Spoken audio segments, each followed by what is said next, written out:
We continue to reflect on the issue of the Umkhonto weSizwe Party. Dr Levy Ndou is a political analyst joining us on the line. Mr. Ndou, nice talking to you again, sir. How are you? Nice talking to you too. I'm fine, and good evening to the listeners at home. Thank you so much. Any surprises on your end with regards to MKP and Floyd Shivamvu? No surprises at all. It is very clear that in the MKP, power is being held by Mr. Jacob Zuma, and whatever he decides could go. But also there was speculation that has been there for quite some time about some members of the MKP and some in the leadership positions who were not happy with the presence of Mr. Shivamvu in the party, and that prepared sufficient ground for those who want him out of the MKP to act very swiftly. But another factor, in my view, that we need to look at is that whether it is about Mr. Shivamvu going to see Shepherd Bushiri or not, the fact is that his visit to Shepherd Bushiri, who is a fugitive of justice in the Republic of South Africa, creates controversy. So why are we not seeing Zuma and MK Party, why are we not seeing them as being decisive and taking immediate action, particularly on an issue that is as sensitive as this one? I think they decided to move very carefully, and they could have decided to read the ground. And what they cite as reasons is that the constituencies of the MKP were not happy with Floyd's conduct going to Malawi. They also say that they got a lot of complaints that came from different other groupings of society who were saying, why did they allow Mr. Shivamvu to go to Malawi? And I think that is what they were trying to do, and also to read the mood on the ground as to whether, if indeed they can take this decision, are they going to be able to stand the repercussions? But what is more interesting, T, is that they've put an emphasis that they don't want to discuss this matter anywhere again, and that for me creates a big hole on this issue, because there could be more other reasons why Mr. Shivamvu has been removed from that position. Some people are asking, I mean, why are you guys viewing this issue as a repercussion of some sort? I mean, members of parliament are well fed in this country, and therefore this appears to be a soft landing. If the matter is as serious as people make it out to be, including in the MK, some say then eject him, but taking him to parliament to some people does not look like a punishment at all. Well, I think they did not want to be more predictable. They did not want to be or to do what they are known for. They could have decided to take a soft spot or a soft route and say, we're taking you to parliament, and by doing so, Mr. Shivamvu is aware that he has relinquished a lot of powers from the party. He's also aware that now the distance between him and Jacob Zuma is going to be much wider, and I think he becomes more vulnerable now that he's in parliament.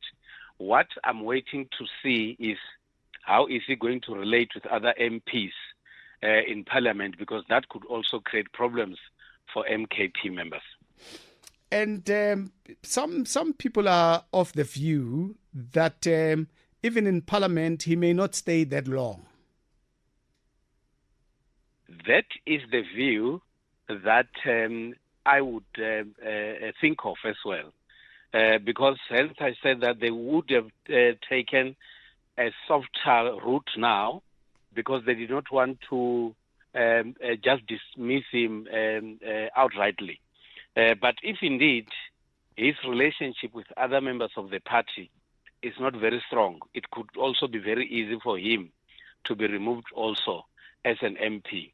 We don't know what is the plan of the MKP with the people that they recruit and they also expel.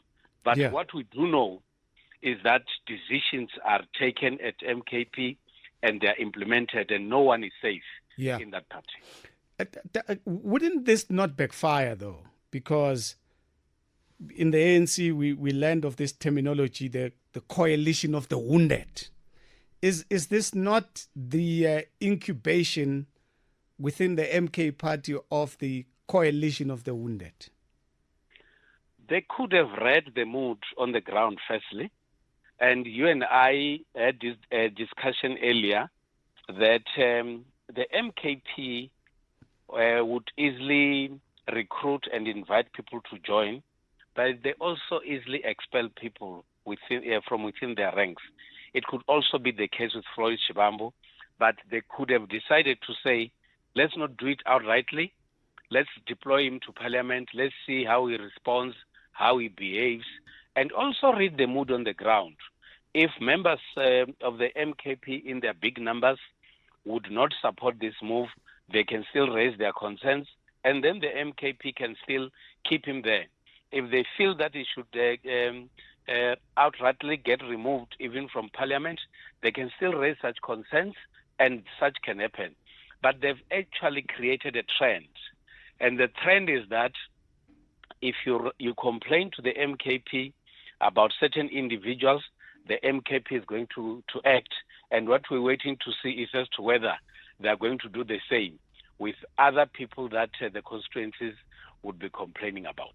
Those that vote for the party itself, do you think it resonates? Because at some point, I mean, if you were to dwell into social media before today, you would see people on the one side, assuming that they are MK party people, saying Floyd is our Nopala.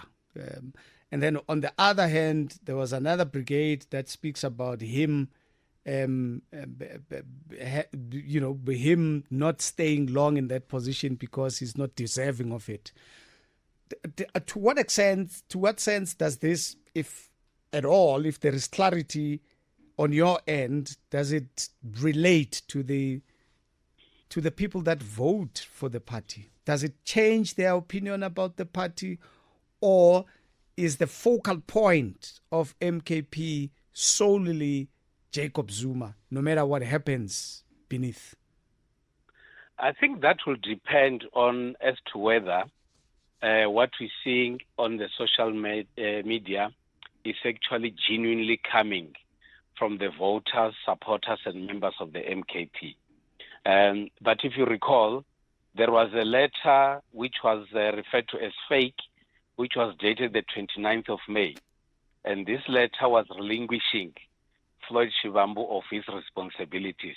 Now come the 3rd of June, exactly what the fake letter said has actually happened. It could be that this discussion might have taken place some few days back, and they were just only waiting for today to make an announcement. And therefore, those who were for or against Shivamvu had to play on social media, because in any way, they knew what was going to happen today. I'm also quite interested in MK Party in Mpumalanga, because it looks like I don't know what to believe, but it looks like Mary Paddy is still an MKP.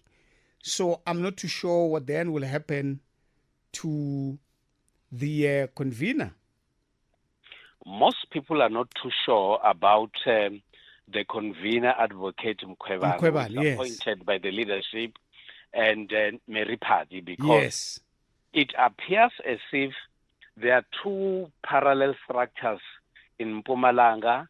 There are two conveners, and both of them appears to be confident enough that they actually legitimately occupy such positions. And it's quite interesting that the leadership of the MKP has not come out clear to clarify these issues to the general public as to whether who is the real convener of the MKP in Mpumalanga. But those are some of the issues that the MKP, in my view, should be able to deal with very decisively, because these are issues that have got a potential to divide a political party as young as the MKP. We shall see what happens eventually, but quite interesting developments indeed. Thank you so much, Dr. Ndou. As always, we really appreciate your insights. You're always welcome.